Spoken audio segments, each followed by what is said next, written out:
this morning. But with that, we're going to introduce to you our main speaker for today, Kevinee Gilmore. To say that Kevinee Gilmore is an inspiring woman is the understatement of the year. She is a former foster youth who spent a large part of her childhood growing up in 13 placements, consisting of group homes, psychiatric wards, and foster homes. At the age of 18, she was one of 3% of youth who aged out of foster care and went on to get a college degree, a bachelor's in social work from Cleveland State University. And since graduating college, she has dedicated her entire life's work to advocating for youth in foster care, particularly as a digital activist for her nonprofit, 501c3 #fostercare. Houston Oasis, let's hear more about Kevinee's story and more from Kevinee. Please welcome Kevinee Gilmore. Hey everybody, I'm extremely grateful to be here. More importantly, I feel like everything's vibration and that anyone who is with anyone at any given time, they're supposed to be.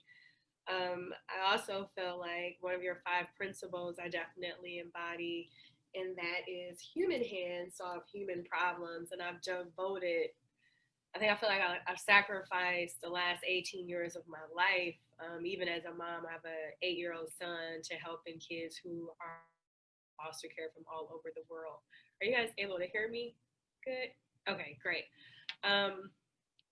I know that I am most synonymous for foster care, and I wanted to show you some of the work that I've done, leveraging celebrities and elected officials. That's exactly what my nonprofit does. So simply put, we get people's favorite celebrities from all over to hold a sign that says #fostercare. So I'm hoping that I do not mess up right here with showing that, because I cannot remember exactly how I was taught to do it. And yeah, there's a should be a green share screen button there, I think, Kevinee, at the bottom middle of your, where you see everybody's faces. Okay. Click on that guy and then that video, and that has me up here. Okay, guys, you have to forgive me. This is like a matrix to me, and it's funny that it doesn't look like how it looked when we were learning it. Anyway, I'll keep talking as I go. So, to Jess's point, I aged out at 18. I went to foster care at 13. My mother was kind of the mom that leveraged her kids to, there it goes, leveraged her kids to get money.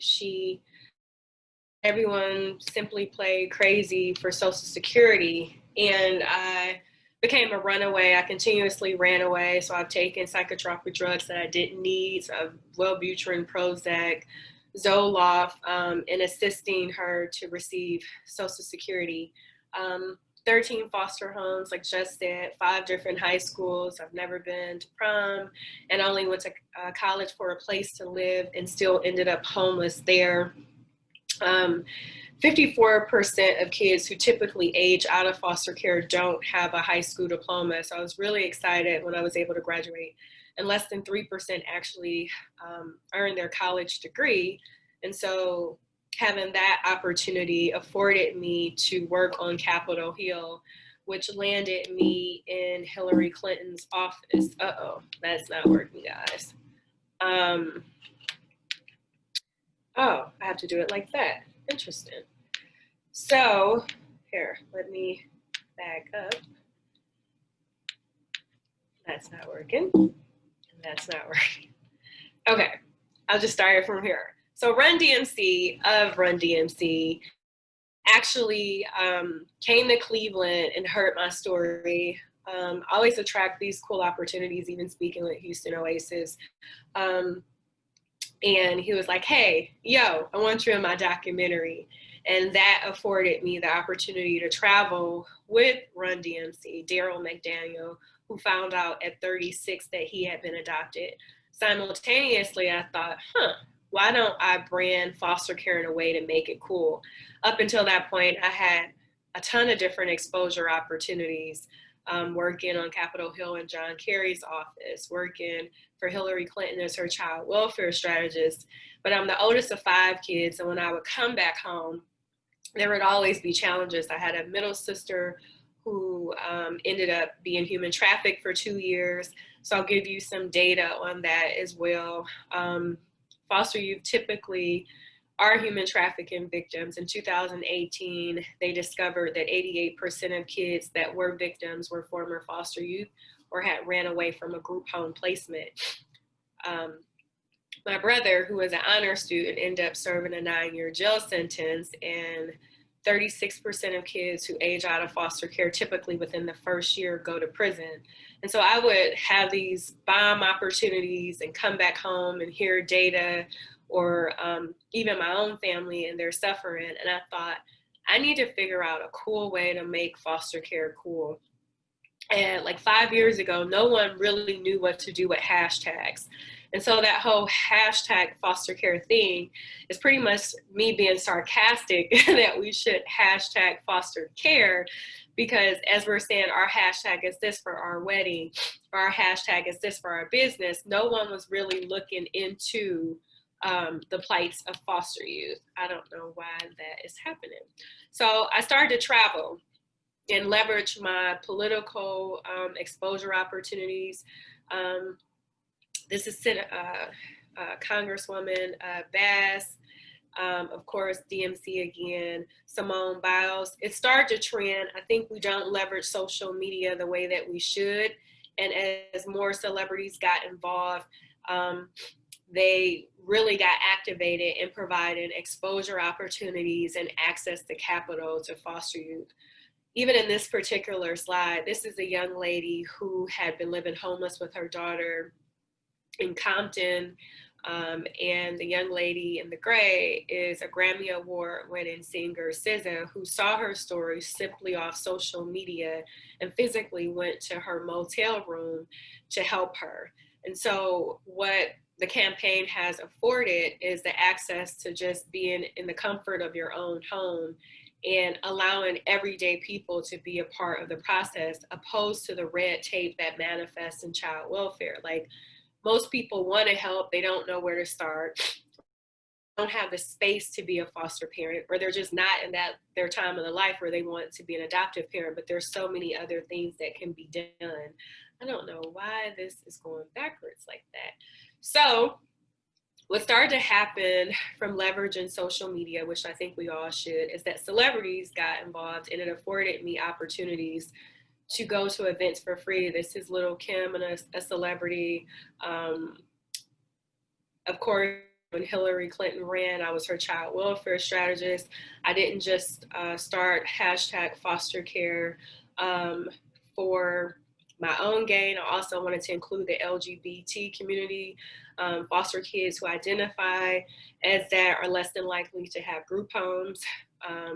They're more than likely to be put in a group home placement, less than likely to have loving homes. My sister came out in foster care, which led to her being trafficked. We are a bipartisan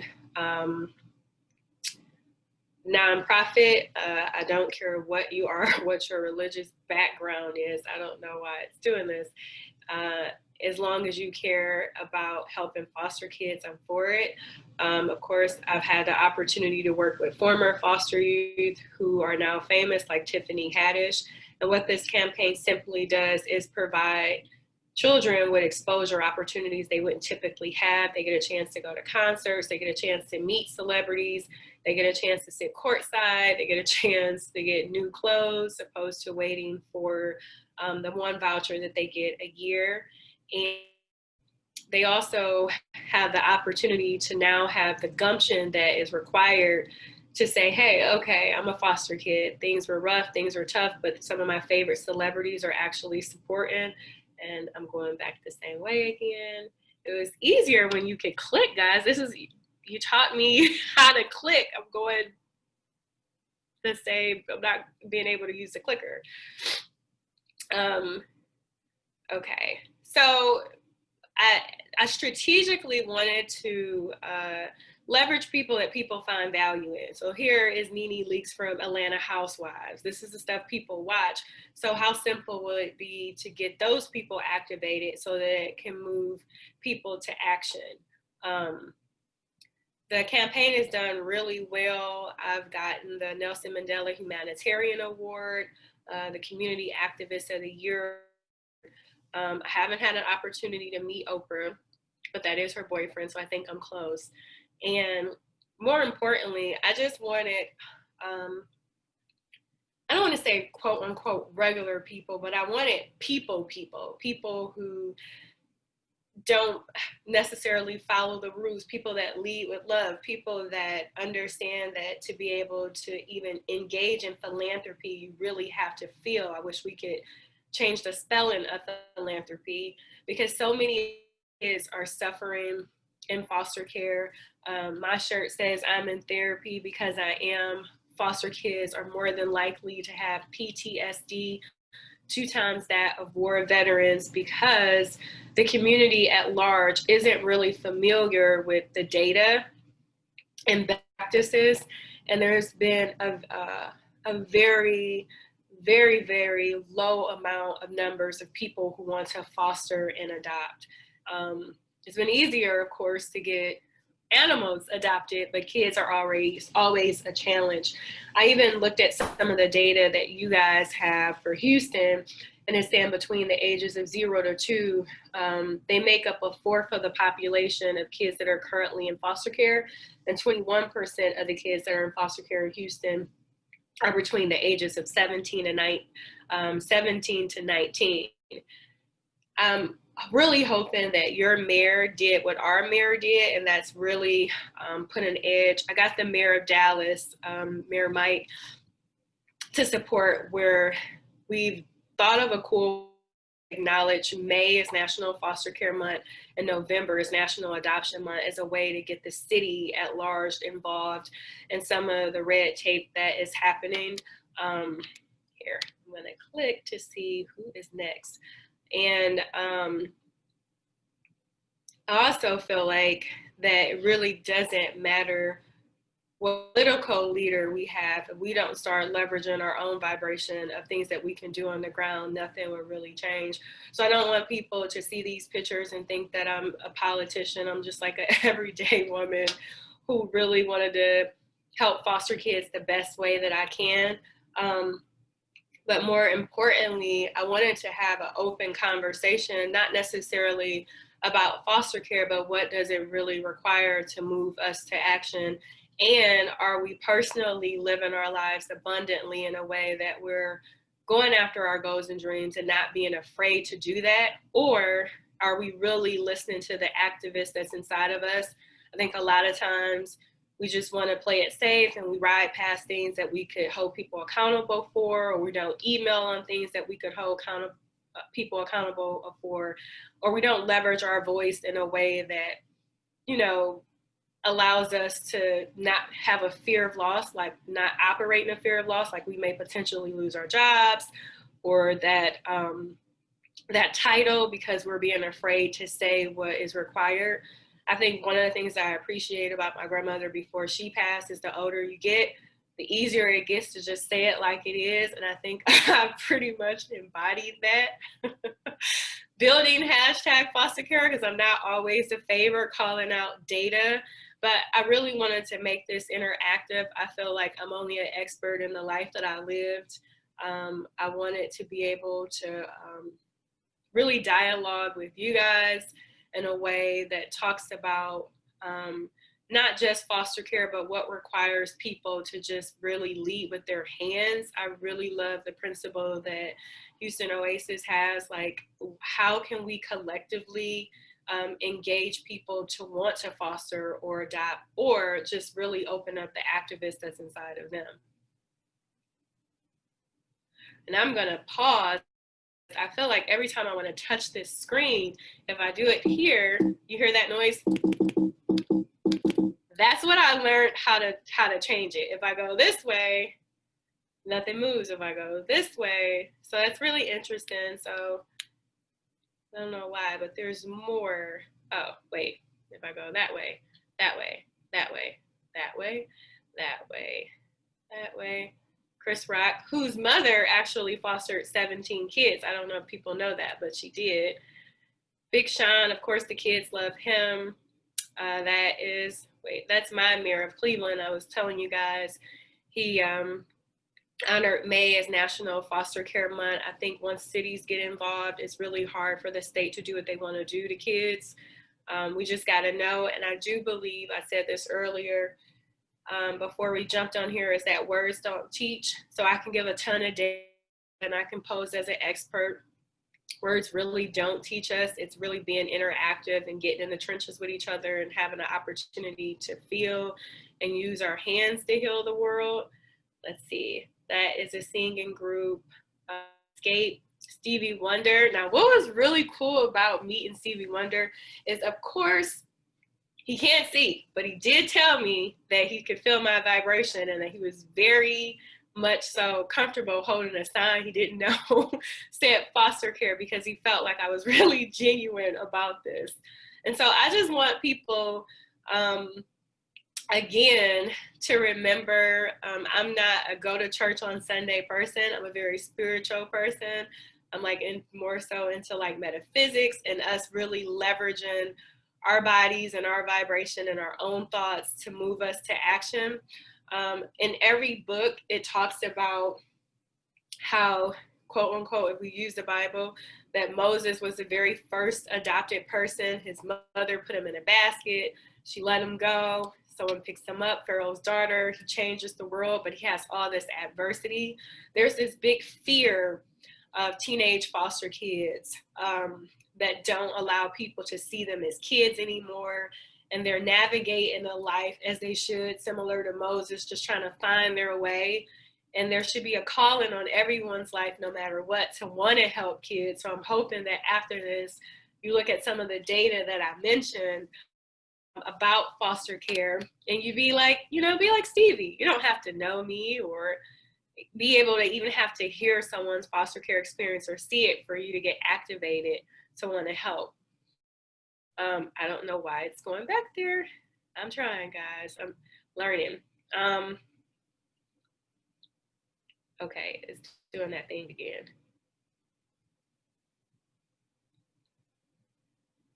This is very sensitive. You can use the arrow keys, Kevinee. Okay, here's the arrow key. Oh. It doesn't work. Arrows aren't working when you get on here.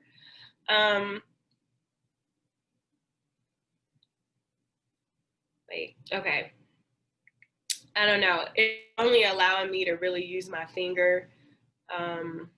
There is a picture that I just wanted to kind of leave it on. If I can get to it with my finger. That's the mayor of Compton, who I just passed, Asia Brown. I don't know, guys. It's not letting me, okay, I'll stop. Because the arrow key is not working on this, I promise you. It's just making that sound. Can you hear it? It's a nice beat, though. That's the good news. Yeah. Beat? Yeah. I was going to leave it on this one. I'll try again. I think we all can have some empathy for each other as we navigate this new experience of technology, because really we should be touching each other in a space and hugging and getting a chance to feel each other's vibration in this whole new world. I wanted to land it on that picture. And okay, and the reason, thank you, Jesse, did you send a message out to the Zoom guys? The reason why I wanted to land it on this picture is not for political gain or for people to pay attention. Of course, her time is up. But that I was aged out foster youth. I had the highest behavior level. I went to 13 different foster homes. I could not pass the 8th grade math proficiency test to the 12th grade. I only have a social work degree. I can hardly spell half of the time, and clearly I cannot operate Zoom. And slept in a car, slept in shelters, had an early pregnancy at 20 that led to an abortion that I'm comfortable talking about today because of the 76% of girls who age out of foster care and mothers by their 21st birthdays. But of all those things and the PTSD and the mental health challenges that they say foster kids have, I was able to take myself from sleeping in a shelter to physically walking Hillary Clinton out on her very first stop in Ohio, on her first stop for her campaign. And so if more people could get activated and stimulated and motivated in some of the plights of foster kids, and I'm not saying that you necessarily have to be a foster parent, then it took one person to change my entire life. She was a social worker who allowed me to physically come into her office and curse and have my hair all wrapped up and just sit there and just listen. And I feel like that's what we're all really yearning for, someone to understand where we're coming from, someone to really empathize, but in action, someone to heal with their hands, help with their hands, someone to just touch. And so I don't know how my life would have been if I didn't have that person. So I feel like if you ever get the inclination of fostering or adopting, that spirit, that feeling doesn't come out of nowhere, that you probably should answer it. Classes are typically 36 hours, and I like to say that fostering is similar to finding a good hairstylist, nail tech, or a barber. You kind of got to shop around because some people mess you up. Or it's like dating, sometimes you need to go on a second date to give the person a break from the first one. Maybe they were a little, anxious or whatever. So you can find an agency that really motivates you to help these kids. That's what I got.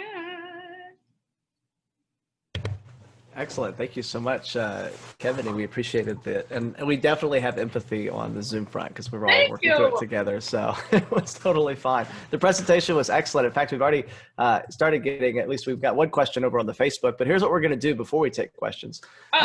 We're going to take a chance to do a breakout rooms. And so what that's going to be is in the Zoom here, if you are participating with us, you're going to get a little message in just a second to join a breakout room if you'd like. You don't have to. You could go take a break if you want. But we'll do these breakout rooms for about, I don't know, maybe 15 minutes. This is a good chance to say hi to everybody in your breakout room, ask how things are going during the pandemic, and then discuss Kevinee's talk. What stood out for you? Do you have any experiences with foster care or people that know people that foster? Do you foster? And then after that, we'll come back and discuss any comments that emerged that you want to share with Kevinee during those breakout sessions and any questions as well. So with that, Abhishek, I think you could go ahead and do what you need to do in terms of making breakout rooms work. And with that, we are back. Welcome back from your breakout rooms. Welcome back on Facebook Live. We're going to get started with Q&A here. And what we'll do is we'll do a mixture of questions and comments in the chat if you want to post those there.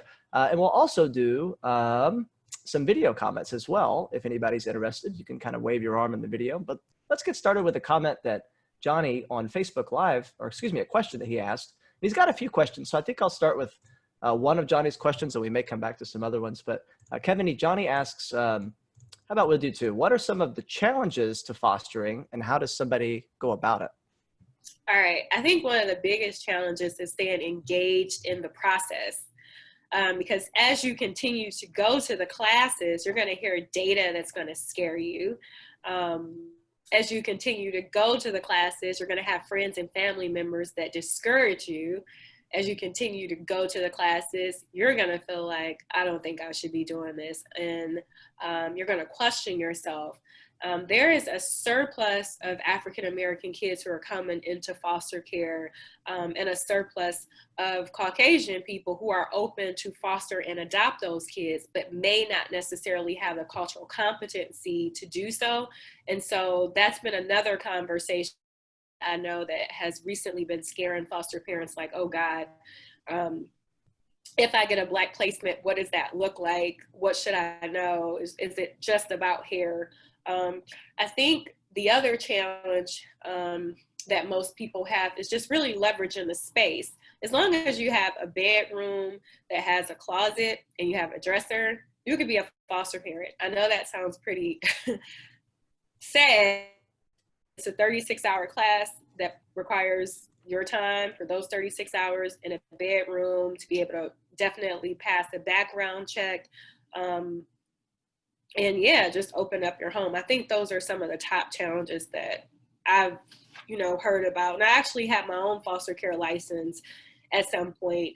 And there's fear. I was even afraid myself as a former foster youth and a new mom and a new foster mom to even go to bed. I was just thinking like, oh God, please don't run on my watch. So yeah, but fear is false evidence appearing real. So don't let that persuade you out of keeping your word to yourself. And we have a question here from Dr. Richard Andrews. Let's go over to Richard and he'll ask his question. Hi, Kevinee. I feel like I'm cheating here because Kevinee joined our breakout room, so I already had a chance to ask her a question. So I'm going to ask her a slightly different question. Kevinee, for people not in a position to do actual foster care, are there other ways that they can be supportive? Absolutely. I think one of the best ways is to leverage your skill set. So I have a nonprofit. I help foster kids all over the world, and doesn't necessarily even have to be in the States. We had a young man from West Africa make a hashtag foster care sign. So you could get with nonprofits that you find value in and provide your expertise, leverage your social capital. In my mind, people are always wanting money because that's how the nonprofit sector work, and that's great. But I feel like social capital is much more important than actual money, because social capital is what affords you opportunities that money can't buy. So who is it that you know in your peer group who has the power to help a nonprofit organization with maybe accounting, with maybe having people like this? I see there's 38 participants come to an event and host a fundraiser. I also talked about 76% of girls who age out of foster care are mothers before their 21st birthdays. Maybe that's just something as simple as those 38 participants buying a box of Pampers and taking it to a child welfare agency, because typically those same young ladies end up having misdemeanor and felony charges for stealing those items that I mentioned, just Pampers alone. So no, even if you don't want to be a foster parent, and I get it, you're not in a position to foster and or adopt. One of the other things that I do too is in providing exposure opportunities. Maybe you can call a child welfare agency and say, hey, I would love, well, the movies is closed, but use that for an example. I would love to pay for a movie for 10 foster parents, and we can collectively raise money, so that would provide an engagement opportunity for foster parents. Or I want to buy 10 Chipotle gift cards so that foster kids, at least on that day, can have something that they really want to eat. I like to keep it simple, Richard, because once we start looking at the data and people get all activated and emotional, you could get ready and you'll do nothing, because it's just like, where do I start? Just have fun with it. Thank you. I hope that answered it. Yeah, thank you very much. Absolutely. Rebecca's asking, what causes someone to move through so many foster homes? Is it a result of the foster kids, foster parents, the state? Can you explain a little more about that? Rebecca, I moved 13 times. I think it's a mixture of all of it. Foster youth, including myself, even at 36, just having a challenge with just feeling sometimes adequate in spaces. Some foster kids know how to strategically disrupt. So they may come into your house and there may be a smell that triggers them from their bio family or from the last family that doesn't allow them to have an authentic rapport with you, because there's so much past trauma. I think a lot of times it's personality conflict. I kind of talked about that in the beginning of how when you're looking for agency, it's sometimes like dating. Sometimes you got to give that person another chance. And a lot of times foster parents don't have the skill set to understand the behavior problems, and they immediately put the foster kid out. Or the foster kid will strategically, like I said, disrupt just to see how much can I do before you remind me of the last person that got rid of me. And so for me, I'm all about teaching foster parents how to be a prudent parent. And in prudent parenting, you're handling, and I hate to call them foster kids, you're handling a kid as if you had that kid or how you would want to be treated.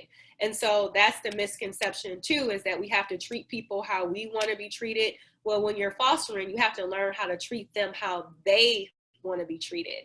And then you have to coach them through the process that you're not like anyone else. Now, we've all been in relationships that didn't necessarily fit. And no matter what, we tried to make it fit. When you really like somebody, you're probably going to do everything necessary to keep them, sometimes even when it's unhealthy, right? And so I just always tell people that have that same love and that same tenacity that you have for that horrible relationship that didn't last. If you do that with a kid, I promise you'll make all the difference. I didn't get that, guys, until I was 18 and I met a social worker who's still in my life 18 years later. I never got that from any of the foster parents I had. They were very comfortable with saying, all right, get out, right? Until I met this woman. And so, yeah, just being for the long haul. And sometimes it doesn't work. A lot of times the behavior patterns are really extreme. Oftentimes there's a ton of sexual abuse. There's a ton of mental health barriers. A lot of times, one of the things that I didn't mention that I'm very sorry that I didn't, is that foster kids take mental health meds. They did a study on it, and I have a link about it, of how many drugs kids are taking, because the higher level of drugs that they're taking is the higher level or per diem a day, which means the money that a foster parent. So a lot of times they're on meds that they don't even need. And you also have to keep in mind that it's a $26 billion industry. And it's just like any other industry. It just so happens that there's kids involved. So that's why, you know, kids disrupt on purpose. Foster parents get tired. And sometimes people aren't a good fit. But if you find a kid that you see has potential or value, you just kind of got to hang in there like you did with that guy or that girl.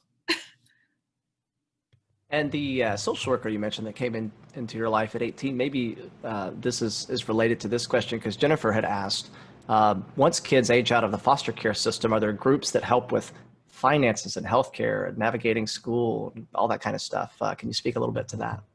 Okay, Jennifer, I wish there was, and I really try to do my diligence on making sure that happens. I really love that question because, again, I want to mention that 76% of girls who age out of foster care are mothers before their 21st birthday, leading to higher rates of poverty, criminal conviction, and child welfare involvement, which simply means that they end up losing their kids. What happens is that kid turns 18, they assimilate to 18, I'm grown and you can't tell me nothing. And it's like, oh, okay. Well, in Cleveland, when you age out of foster care, you're given a welfare application. So you're immediately doomed to poverty. And then you get priority housing into low income areas. So you basically live in the projects. And so you're automatically doomed, I feel like, to a poverty mindset. Simultaneously, we've passed a law with our past governor here in Ohio, where we've extended foster care from 18 to 21. That happened last year, which affords foster youth the opportunity to stay in care. And as long as they're going to school or they're going to a job training program, they'll pay their rent. The barrier that happens, as I mentioned earlier, the 54% of kids who don't get a high school diploma and the only 3% of kids who actually get a college degree. So that's a very large gap. And so a lot of programs that exist that helps them after foster care, and oftentimes trauma is so high and the behavior levels were so high and how they left the system, the foster care system isn't a forgiving system. So they literally have to attract people who are open to help them go after their goals and dreams. And unfortunately, as I mentioned earlier, that's that 88% of former foster kids or current foster kids who are human trafficking victims, because they're not landing in the hands of people like you, Jennifer, who are asking those type of questions. So, and there again is where a person could come and say, hey, I don't want to be your foster parent and I don't want to adopt you, but I do know finance and I can teach you how to do a checkbook and we can't go to a bank and I don't want to use your social security number. Here's how I can help. So, yeah. And let's go over to Lindsay Cheatham. Lindsay has a question, and Lindsay, you should be able to unmute. Hey, Kevinee, thank you. I remember seeing a story that you had been given an opportunity to open a house for kids who have aged out. Can you tell us a little bit about that? Oh, yeah. So what is really cool about my life and the homelessness I face in the city that I live in is that houses are very, very cheap here. Very cheap. So I bought a 5-bedroom home that I purchased for $5,000, and with the hopes of allowing foster youth who are aging out to stay there. That, I don't want to say that dream is deferred, but the amount of capital that it will take to make that house functioning has been a bit of a barrier. Because as I mentioned before, and this is so unfortunate, this is an industry. So foster care generates $26 billion a year. Even when a kid goes AWOL, they're still worth money to the state, because oftentimes the state doesn't report. So a lot of times I'm just opening up the space where Kaden and I are at and letting foster kids come in. I think you saw the story of Aiden, who went AWOL. He was a Caucasian boy, and I let him stay with me those days because I just believe that kids should have a place to lay their head and not have to worry about, you know, their self-respect being taken. And so that is something that I'm still working on, as contractors are really interested when you're a woman, for lack of better words. Can't think of a better way to say it. Meanwhile, that hasn't stopped me. I mean, you see on social media that I'll let kids stay at my own house, but I always do take them back or inform the county that I have them, and my county is aware of the work that I do, but that doesn't stop the police from knocking at my door to take them back to their respective places. And Aiden actually had an opportunity to go back home to birth mom, so that one turned out really good. We've got a question over on our Facebook. We'll head over to our friends on Facebook Live. Sabrina asks, how should one evaluate whether they are mentally and emotionally capable to become foster parents? Ooh, that's a good question. And you know what? I feel like that's a good question simply because you're never ready. I think Lindsay could tell you too, when you're a mom and even when you're having a baby yourself, you're not. I don't even know if you're ready when you push your baby out. You know what I mean? You just do it. You know, it's no better way to say it. Think about everything that you've ever been afraid of. And I wanted to talk about that, you know, during our prep talk.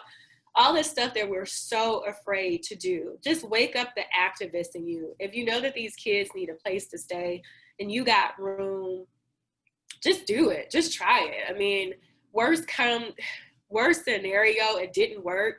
You took a 30 class, you had an opportunity to change someone's life. I think mentally is a good way to put it as well. I go to therapy every 2 weeks. I'm in and I got my own son. I'm in there and I help foster kids all day. We do have to get over our own stuff.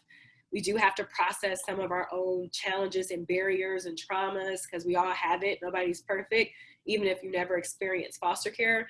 I say, like, lead with your heart. You know what I mean? Like, just if it's on your heart, just do it, because hands solve human problems. You know what I mean? Wow. That, yeah, we didn't pay her to say that, by the way. She's putting our core values in on her own accord. So I love that. So we've got a question here from, I've lost it. So Eric Schmidt was asking, he said it was striking to hear of foster parents using kids as cash cows. What do you think could be done to discourage that type of behavior? Oh, God. Yeah.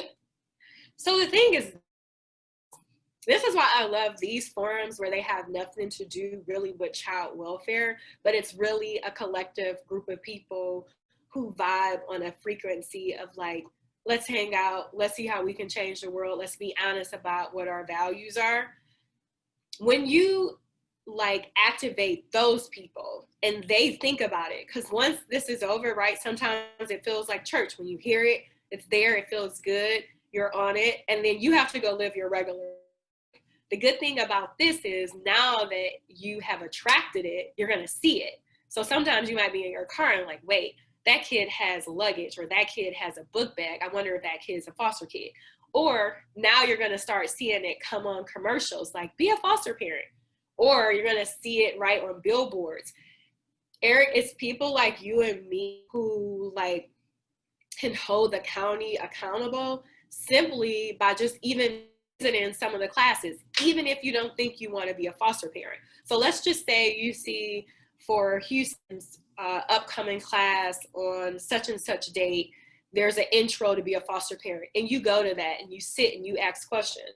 Well, the person who is asking questions is in control of the conversation.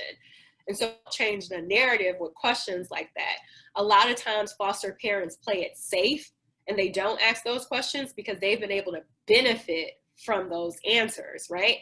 And they also know, they learn actually from social workers that if this kid is a behavior problem, I can more than likely get more money because he shouldn't be a level 1, he should be a level 4. So they'll continuously complain about this kid so that they can get the access to capital that they need, or have them take medication. And it doesn't matter what color you are, every color is doing this to foster kids. I can't wait to send you this link. And they have these little kids on here talking about how many drugs that they're taking. Whenever a kid is on mental health medicine, it spikes their behavior level up and the money. And because the state is very much so involved in these practices, it's been very hard to hold them accountable. There was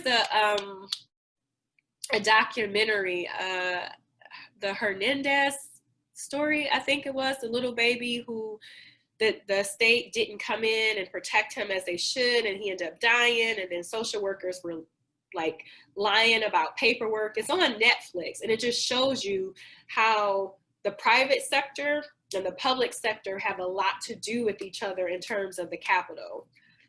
Anytime a foster kid comes into care in Ohio, they can range anywhere from $5,000 to $10,000 a month. And so here's where the conversation gets really interesting. If you and I wanted to go in business to open up a group home or a foster care facility, we could. Now, we have to be able to keep doors open. So in keeping our doors open, we need kids. And so a lot of times you'll see black and brown children come into foster care at just crazy numbers because they don't have legal support to be able to say, hey, give me my kid back. But we have to meet our quota to stay in business.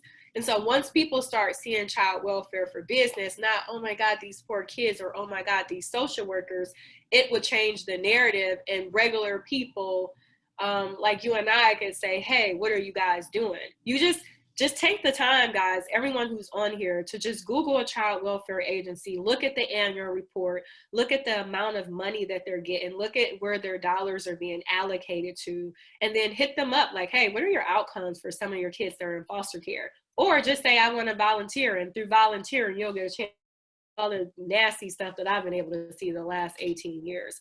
I'm sorry, that was a long one, Eric, but yeah. Oh, horrible. I mean, really. Yeah, that's a stark reality. And you said that was the Hernandez? Yeah, I hope I'm saying it right. It's like on Netflix.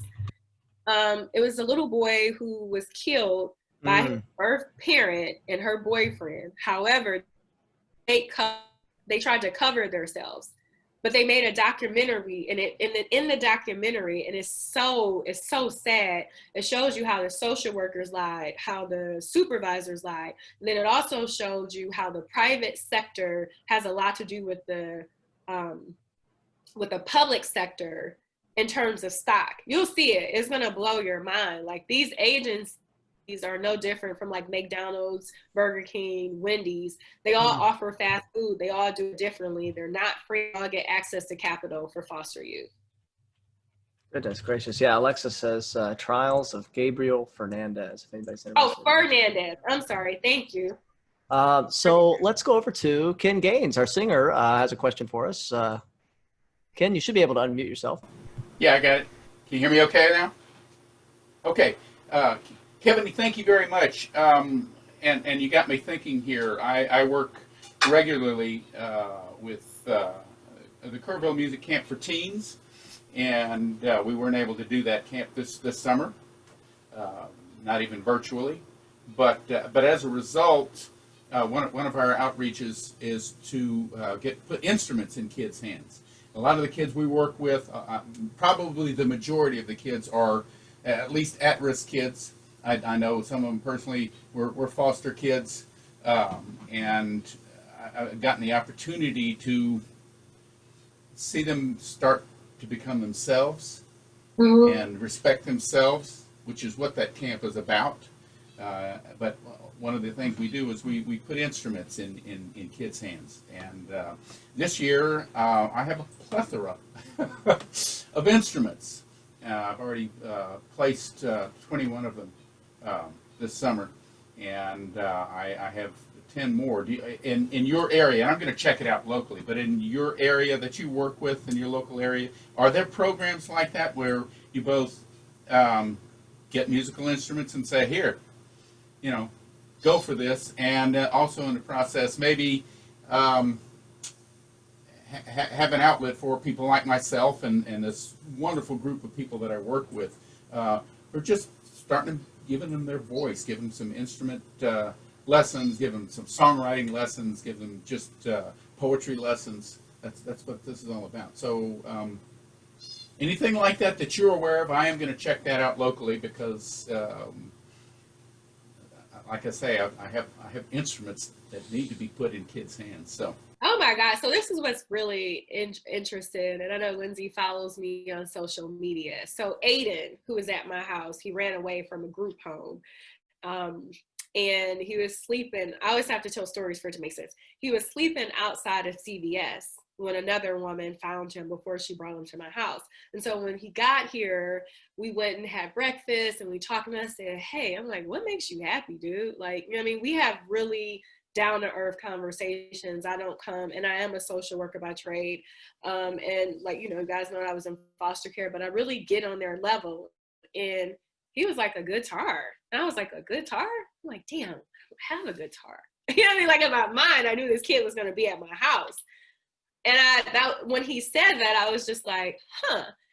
And in the work that I do here in Cleveland, I hate to say this, and most of the nonprofit sector has kept it really simple and very surface level about what services we provide, right? So sometimes people are like, oh my God, our kids went to a basketball game and the basketball game is all the way in the nosebleeds. And even though it's about the experience, they still treat them like a quote unquote foster child. So to be able to work with a musician, someone who makes music, someone who's doing it, someone who's skilled at it, that's where that whole superior concierge service elite feeling comes from, right? Where kids are like, oh my God, you know what I mean? So I would say no. I would say yes, please get in contact with me because I would love to get Aiden a guitar. I would feel so cool. And then 3, that is what I'm talking about, just using what you already have to like help these kids and have fun with it. That way it doesn't feel like work, doesn't feel like you're writing a grant, or doesn't feel like, oh my God, you heard all this stuff. I mean, too, that you mentioned music and the poetry. When DMC, Daryl McDaniel, like I showed you guys from Run DMC, the only thing that saved his life, he always talks about him being a suicidal metaphysical wreck.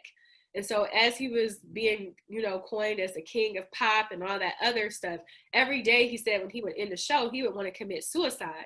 Well, he didn't figure out until 36 that he had been adopted. And it was the Sarah McLachlan song, In the Eyes of an Angel, that saved his life, and the fear of him hitting the ground and really surviving and feeling it. So music was a way out for him. And a lot of times foster parents aren't allowing them to listen to the music that they like to heal them in that moment. And so it's a conversation that needs to be had. And I was telling the guys earlier, I wanted to tell people that I know that words don't teach. None of this stuff that I'm saying to you, the data, all that stuff, you might hear it and you might retain and you might remember it, but it'll be the action of you just using your own gifts to really motivate these kids to get out of the poverty mindset or to get out of the trauma challenges that they have. So Ken, I would say we have the same initials, KG. Hey, you and I could figure it out. We could figure it out, and we can incorporate some other people to care about that, because you have the whole music thing on the larger platform that you have in schools. But these kids need to feel elite, and it should just be for foster kids. It shouldn't be the whole at-risk thing. They love when they see foster kid only on anything, and that's how I usually do my events. I hope that answered it. Thank you so much, Kevinee. And guys, I know we have more questions, but unfortunately we have limited time. Now, Kevinee told us earlier that she tends to be the type of person. Yeah, she also is like, I know you mentioned sometimes you're the person that's like the last to leave. So we're not going to hold her to it, but my understanding is she's going to potentially hang around after the gathering here in the Zoom chat. For any of you that have questions, we'll open the mics up and you guys can have a conversation about that. So, but with that, Kevinee, we just want to thank you so much for coming and sharing your story, and also for answering our questions. It was an excellent Q&A session and an excellent talk. Thank you so much for being with us this morning. Thank you. And yeah, I really felt just a dweeby with the arrows, with the pictures, but I have to say, Lindsay, I'm grateful that you find value in the work I do, that you've allowed me a platform to share with your family that I'm hoping will be my new family. You know, if you guys want to keep in contact with me, you're more than welcome to. We're on Instagram. You just follow #fostercare, you spell it out. And if you're on Facebook, I'm just Kevinee Gilmore, like I am here. But yeah, I am all about retaining rapport with people so that I can pay attention to make sure that you guys are fostering or doing something in the foster care population. But more importantly, I truly feel like everything's vibration and that we all were meant to be here today. It's rainy in Cleveland, Ohio, but I really feel like an attitude of gratitude for Lindsay, for you creating this platform for me to be able to talk about what I love. So thank you guys for having me. Thank you, Kevinee. Thank you to Lindsay and the speakers team and everybody that volunteers to make this happen.